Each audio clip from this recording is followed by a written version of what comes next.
ازاي تضاعف اجرك في العشر الاواخر حتى لو وقتك ضيق. الموضوع مش بكتر المجهود، الموضوع ازاي تستغل المنح الربانيه بذكاء.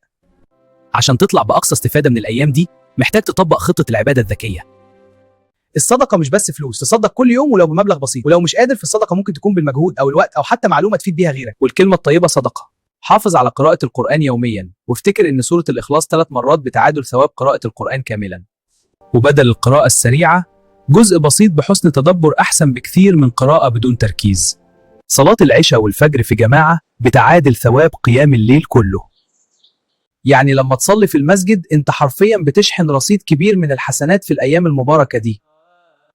وانت داخل المسجد تصلي التراويح، انوي الاعتكاف طول فترة وجودك في المسجد. حركة بسيطة بقلبك هتاخد بيها ثواب المعتكفين حتى لو قعدت ساعة واحدة بس. تختم رمضان وانت فعلا فائز. العشر الأواخر مش مجرد أيام عادية، دي السباق النهائي، وفي هدايا ربانية لو استغلتها صح ممكن تغير قدرك بالكامل.